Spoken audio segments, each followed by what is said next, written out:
என் நெஞ்சில் குடியிருக்கும்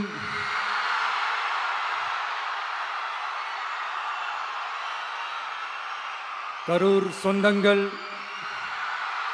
உங்கள் அனைவருக்கும் என்னுடைய வணக்கம்.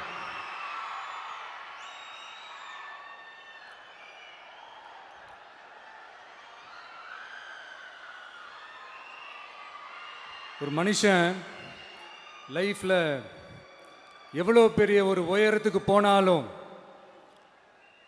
மனசளவில் சில வலிகள், காயங்கள் அதை மறக்க முடியாது இல்லையா? எல்லார் லைஃப்லையும் அப்படி தான், நமக்கும் அப்படி தான். நிறையா வலிகள், காயங்கள் எல்லாத்தையும் தாண்டி தான் வந்திருக்கிறோம். ஆனால் எல்லாத்தையும் விட ரொம்ப ஜாஸ்தியான அந்த வலியும் அந்த காயமும் எனக்கு அந்த கரூர் சம்பவம் தான்.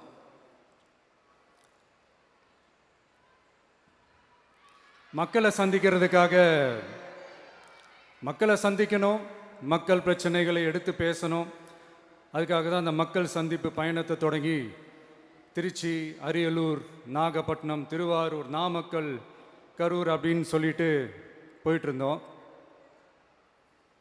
அரியலூரில் அந்த மீட்டிங் முடிச்சுட்டு பெரம்பலூர் போகிறதுக்கு முன்னாடி அந்த பெரம்பலூர் போலீஸ் எங்களை அலர்ட் பண்ணாங்க. சரிங்க, கூட்டம் கொஞ்சம் ஜாஸ்தியாக இருக்குது, லேட் ஆகிடுச்சு, வராதிங்க அப்படின்ட்டு.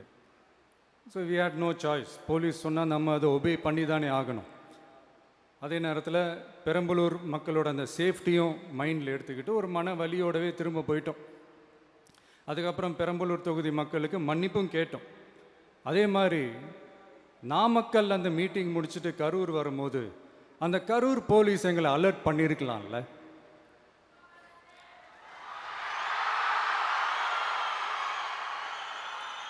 இல்லை சார், இங்கே எதிர்பார்த்ததை விட கொஞ்சம் கூட்டம் அதிகமாக இருக்குது, கண்ட்ரோல் பண்ண முடியல, வராதிங்க. அண்ட் போலீஸ் நினச்சா அவங்க அந்த மீட்டிங்கே கேன்சல் பண்ணலாம். ஏதோ தப்பாக இருக்குது, ஏதோ தப்பாக தோணுது அப்படின்னு நினச்சிட்டாலே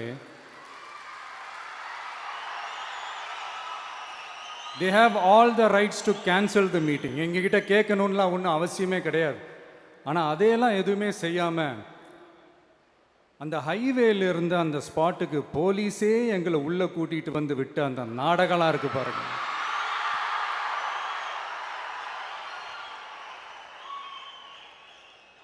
நம்பிட்டேங்க, முழுசாக நம்பிட்டேன். அன்னைக்கு இருந்த அந்த கரூர் போலீஸ் பேசும்போது தேங்க்ஸ்லாம் சொன்னேன் அவங்களுக்கு. எனக்கு தெரியாது இப்படி ஒரு நாடகம் நடக்கும். இதுக்கெல்லாம் யார் காரணம்? இதெல்லாம் யார் சொல்லி செஞ்சது? இப்படி பண்ணுங்க, அப்படி பண்ணுங்க, சப்போஸ் அப்படி நடந்தா இப்படி பண்ணுங்க, சப்போஸ் இப்படி நடந்தா இந்த மாதிரி இன்ஸ்ட்ரக்ஷன்ஸ்லாம் கொடுத்து அந்த ப்ரெஷர் போடுறது யாரு?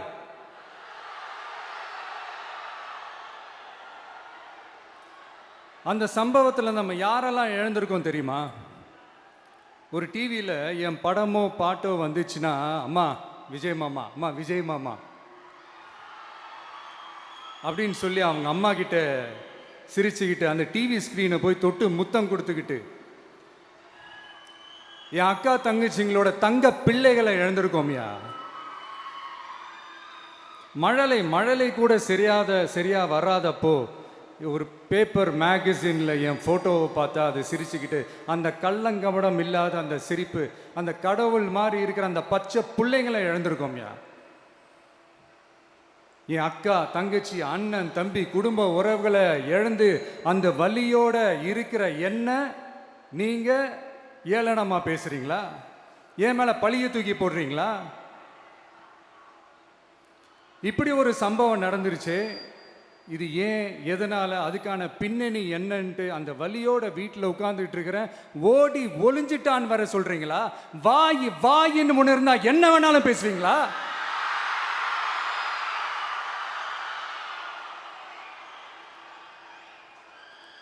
மக்களே, நான் உங்களையே கேட்குறேன். அன்னைக்கு அத்தனை க்ரௌடு இருந்துச்சு, அந்த க்ரௌடுக்கு தகுந்த மாதிரி போலீஸ் பாதுகாப்பு கொடுத்தாங்களா? இந்த இடத்தை எடுத்துக்க சொல்லி நாங்க தான் சொன்னோம்னு ஒரு போலீஸ் ஆஃபீஸர் பேட்டி கொடுக்கிறாரு. அதுக்கு என்ன அர்த்தம்? இவ்வளோ வலி, இவ்வளோ காயங்கள் கொடுத்துட்டு பழியை தூக்கி நம்ம மேல போட்டுட்டு அதுல ஒரு அரசியல் ஆதாயம் தேடுறீங்களேயா? இதுல வாய் கூசாம சட்டசபையில ஸ்டாலின் சார் நம்ம மேல திருப்பி விட்டு அங்க ஒரு அரசியல் செய்றாரு. அதுக்கு என்ன அர்த்தம்? நமக்காக வந்திருக்கிற மக்களை காக்க வைக்கிறதுக்கு நான் ஒன்றும் ஆதாயம் தேடுற அரசியல்வாதியெல்லாம் கிடையாது. மக்களுக்காக அரசியலுக்கு வந்தவன் இந்த விஜய். எனக்காக எல்லாமும் கொடுத்த என் மக்களுக்காக எல்லாத்தையும் விட்டுட்டு மக்களுக்காக மட்டுமே அரசியலுக்கு வந்தவன் இந்த விஜய். அவங்களுக்காக நன்றி கடன் செலுத்துறதுக்காக மட்டுமே அரசியலுக்கு வந்தவன் இந்த விஜய். உங்களுக்கு தான் இந்த விஜயை பத்தி நல்லா தெரியுமே. ஆனா நம்ம எல்லாருக்குமே இத்தனை வலிகள் காயங்கள் கொடுத்தவங்களுக்கு இந்த 2026 தேர்தலில் தக்க பதிலடி கொடுத்துட்டீங்க. ஆனா அது மட்டுமே பத்தாது மக்களே, அது மட்டுமே பத்தாது. காலகாலத்துக்கும் எழுந்திருக்கவே முடியாத அளவுக்கு நிரந்தரமான ஒரு பதிலடியை நீங்க கொடுத்துக்கிட்டே இருக்கணும்.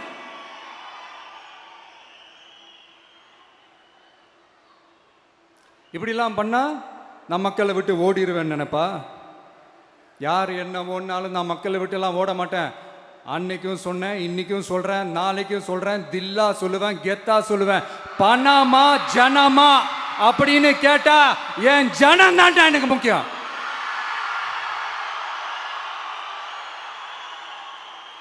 மக்களே, உங்களை விட எனக்கு இந்த காசு பணம் முக்கியமா என்ன? இவ்வளோ குறைகள் நம்ம மேல சொல்றாங்களே, இப்போ நான் சொன்ன மாதிரி அவங்களால ஓப்பனா சொல்ல முடியுமா? அந்த தில்லு இருக்கா, திராணி இருக்கா? ஒரு கிடையாது. ஆனா நம்ம மக்கள் அமைச்சு கொடுத்த நம்ம அரச குறைகள் மட்டும் டிசைனா மாடல் மாடலா குறைகள் மட்டும் சொல்லுவாங்க. ஒவ்வொரு டிபார்ட்மெண்ட்லயும் அந்த பார்ட்டி ஃபண்ட், அந்த கட்சி நிதின்ற பேர்ல அடிக்கிற கொள்ளையெல்லாம் இந்த தீய சக்தியா இருக்கட்டும், தீந்து போன சக்தியா இருக்கட்டும், ரெண்டு பேரும் மாறி மாறி இதே தான் செஞ்சிட்டு இருக்கிறாங்க. இதில் ஒரு ஹைலைட் காமெடி என்னன்னா, சட்டசபையில் பேசும்போது பார்ட்டி ஃபண்டுன்னு தான் சொன்னேன். அது எந்த பார்ட்டி, என்ன ஃபண்டு, யாரு, என்ன பேரு எதுவுமே சொல்ல. பார்ட்டி ஃபண்டுன்னு சொன்னவனை எடுத்தாங்க பாருங்க ஒரு ஓட்டம். எனக்கே ஃபர்ஸ்ட் புரியல, ஏன்பா ஓடுறாங்க? அப்படி என்ன நம்ம இப்போ சொல்லிவிட்டோம்? அதான் அந்த குற்றம் உள்ள நெஞ்சுக்கு தான் குறுகுறேங்கும். இது எப்படி இருக்கு தெரியுமா? எங்க அப்பா பீரோக்குள்ள இல்லை, எங்க அப்பா பீரோக்குள்ள இல்லை அப்படின்னு சொல்ற மாதிரி. ஐயோ, ஏன் கேட்குறீங்க? இவங்களோட செம்ம கூத்தா இருக்குங்க, செம்ம ஃபன்னா இருக்கு. சென்னையில் ஒரு பாலம் கட்டுறதுக்காக நார்மலாக ஆகிற செலவை விட அதிக செலவில், கிட்டத்தட்ட டபுள் மடங்கு செலவில் ஒரு டெண்டர் ஒன்று விட்டுருக்குறாங்க. அதையெல்லாம் தோண்டி எடுத்து அதெல்லாம் இப்போது கண்டுபிடிச்சி கேன்சல் பண்ணியிருக்கிறோம். இன்னும் எத்தனை கோடி ஊழல், எத்தனை லட்சம் கூடல் தோண்ட தோண்ட வருமோ எங்களுக்கே தெரில. ஒவ்வொரு முகமுடியாக கிழியுது. ஐயோ, இந்த விஜய் ஒவ்வொரு கதையாக எடுத்து வெளியில் விட்டுருவான் போலேன்ட்டு திரும்புகிற பக்கம்லாம் கதறல் கதறல் கதறல், காதலேருந்து ரத்தம் வராத குறை. ஆமாம், இப்படி ஊழல்லே ஊறி போனவங்க இப்படி தான் இருப்பாங்க. இந்த 50-55 நாட்களில் அங்கே செஞ்ச சில விஷயங்கள்லாம் சட்டசபையிலே எடுத்து சொன்னேன். பட் இங்கே ஒரு சில விஷயங்கள் சொல்லணும்னு நினைக்கிறேன். இந்த மின்சாரத்துறையில் இதுக்கு முன்னாடி போட முடியாமல் இருந்த அந்த பதவி உயர்வை இப்போ தான் எங்களால் போட முடிஞ்சுது. அதுக்காக ஒரு அக்கா அழுதுகிட்டே ஒரு நன்றி சொன்னாங்களே, அதெல்லாம் உங்கள் கண்ணில் படாது அந்த வீடியோலாம், குறை சொல்கிறவங்களுக்கு.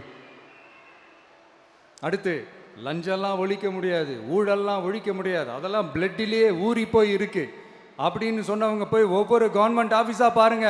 ஒரு பைசா லஞ்சம் இல்லை, ஒரு பைசா ஊழல் இல்லை.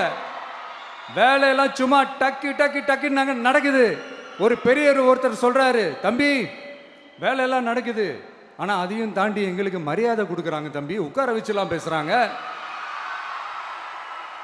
இதெல்லாம் இதுக்கு முன்னாடி நடந்ததே இல்லை. அவனை போய் பாரு, இவனை போய் பாரு, இந்த ஆஃபீஸரை போய் பாருன்னு சொல்லி அலைய விடுவாங்க. இப்போ லஞ்சம் இல்லை, ஊழல் இல்லை, வேலையெல்லாம் உடனே நடக்குது. மக்கள் அப்படி ஒரு பெருமூச்சு ஒன்று விடுறாங்க. அதை பார்த்து நமக்கு அப்படி ஒரு ஹாப்பினஸ். இதுக்கு மேலே என்ன வேணும்? ஏன் இதெல்லாம் பண்ண முடியாது? மனசுன்னு ஒன்று இருந்தால் பண்ணலாம். இப்போ பண்ணலை. அதே மாதிரி இந்த எல்என்டி நிறுவனத்தோட 18,600 crore 3 திட்டங்கள் அந்த ஒப்பந்தம் அந்த கையெழுத்து போட்டிருக்கிறோம்.